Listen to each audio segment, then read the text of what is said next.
Hey everyone, my name is Brendon Ip from Ip Physio, and I am a registered physiotherapist based out of Vancouver, British Columbia. And I run a segment and a podcast called The Run Lab, where I talk about all things related to running. But today's session, as part of the Vancouver Virtual Run Summit, will be dedicated towards the topic of running biomechanics, or what we call gait analysis. So, gait analysis is a new and emerging field that has gained a lot of traction and has developed a lot recently with the help of the competitive running scene, as well as from the medical side of things, like the analysis of walking patterns of various conditions such as cerebral palsy, post-surgical procedures, and even the fitting of orthotics.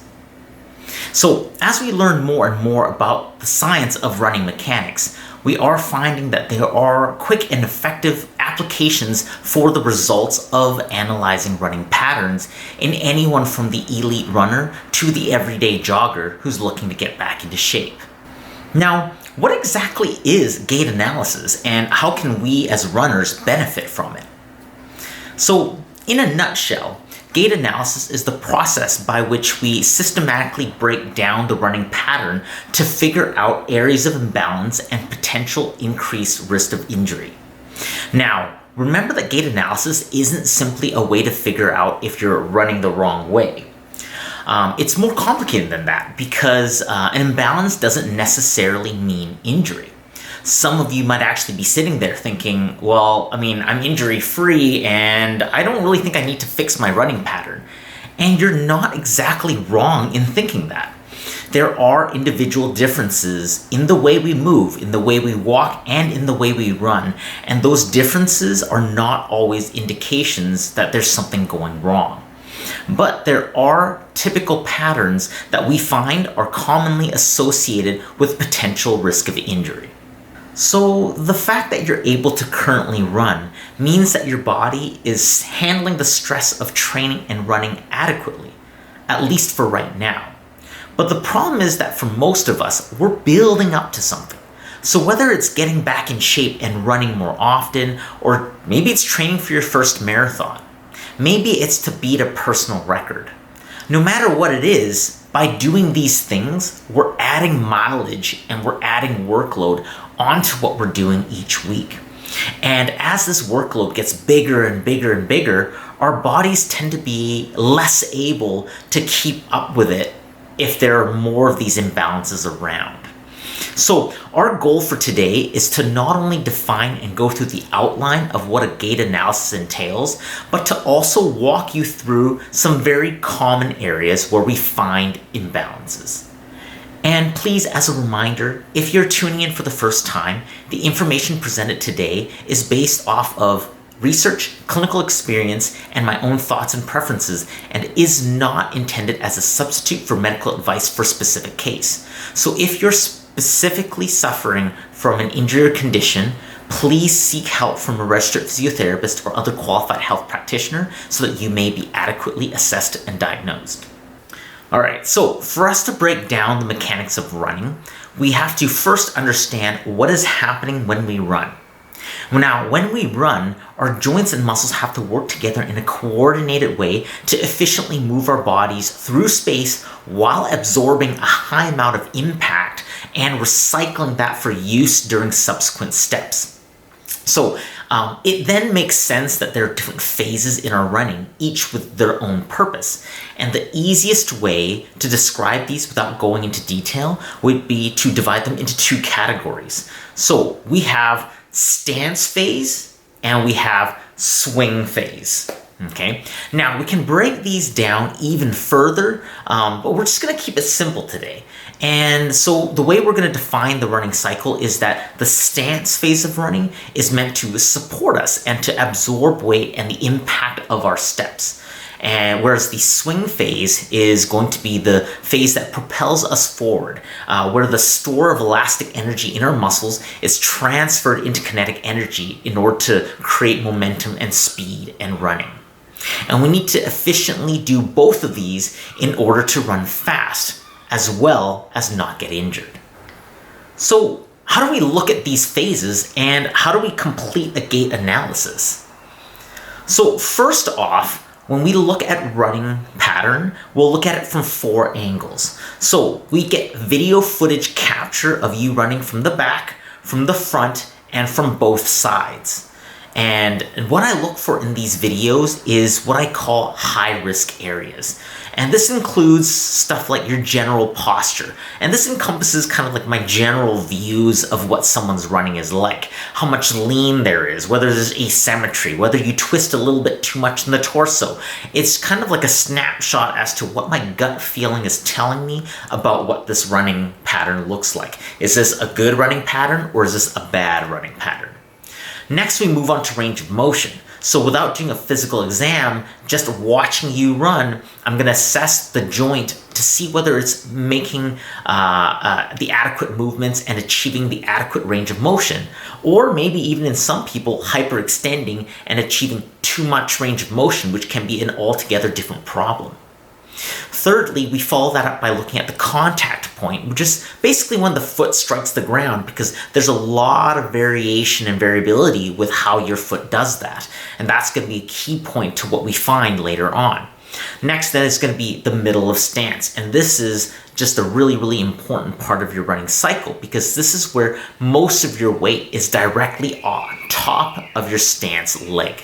So once I've analyzed the running video, then there are some other key clerical things to get into. These are additional findings, and they help support and can further point me in a direction if there's something I saw that wasn't extremely or glaringly obvious. So if I'm getting video recordings of running, I also make sure that I get photos of the runner's shoes so I can see the wear that's taking place. Any daily trainer will do, and once you get past around 150 to 250 kilometers, there should be enough of wear to start seeing where trends are happening. Secondly, we followed the analysis with an extensive subjective history. And we do this either in person or through a virtual telehealth physiotherapy session. And we need to know all the background information about your previous injuries, your experience with running, maybe your weekly mileage, recent training changes, and the like, because these are directly related and they directly tie into what we see in the video, and it determines the level of risk. For example, a particular imbalance found on video could be a much bigger risk for a runner that's completing 90 plus kilometers a week in comparison to a runner doing 25 kilometers a week.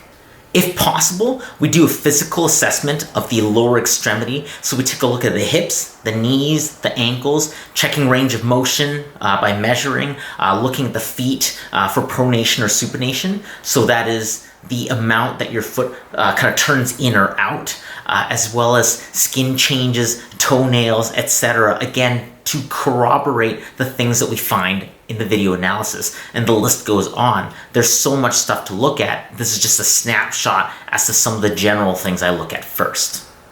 So with all this supplemental information, we should have a fairly clear picture of what is happening during the running cycle. Now, we're going to spend a little bit of time highlighting 3 of the most common findings in a gait analysis. So number 1, overpronation. I'm sure this is not the first time you've heard that term. And anytime you walk into a running room or other shoe store and you see those giant honking stability shoes, it's always to correct for overpronation.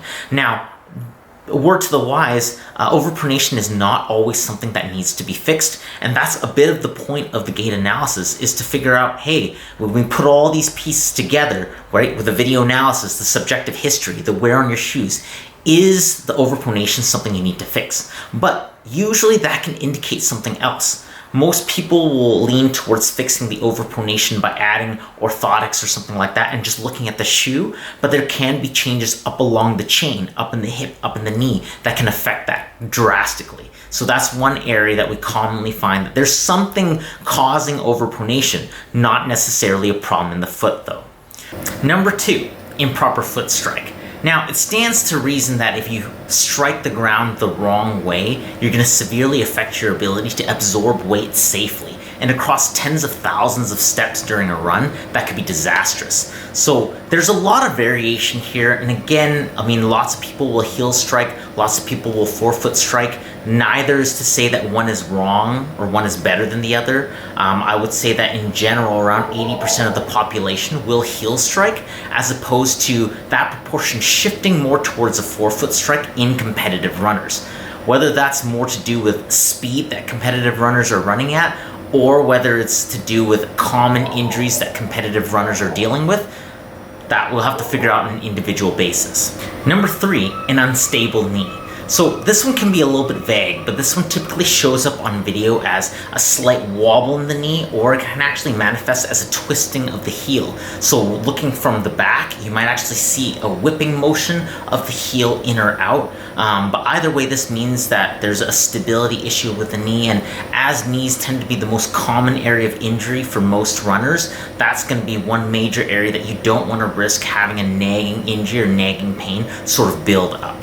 If you would like to know more about these conditions, or if you have any specific questions, please feel free to contact me at info@ip-physio.com with a subject line Vancouver Virtual Run Summit, or you can visit www.ip-physio.com/blog to learn more about all things running. So now we found these imbalances. What do we do? How do we fix it?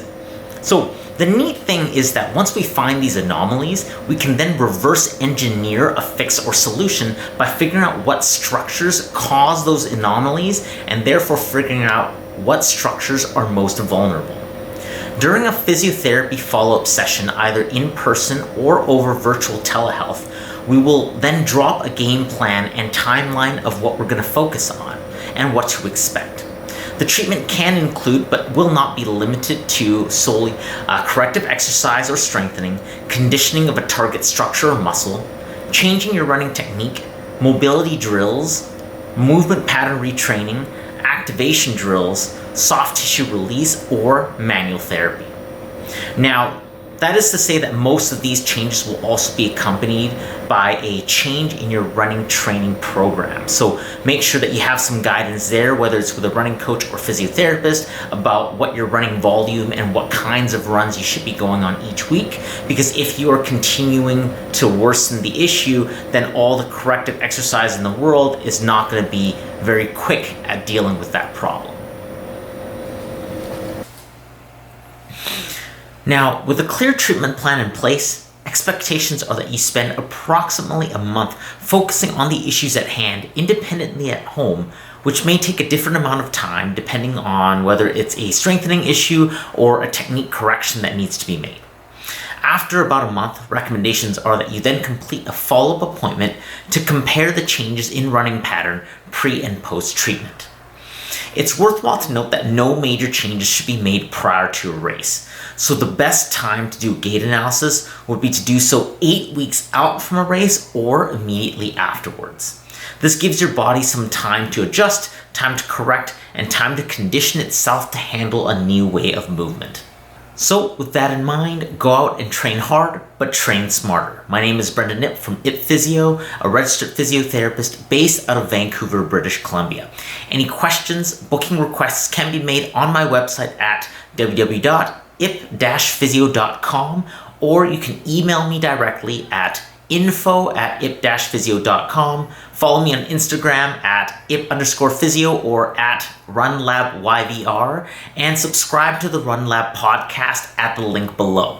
Thanks so much for tuning in.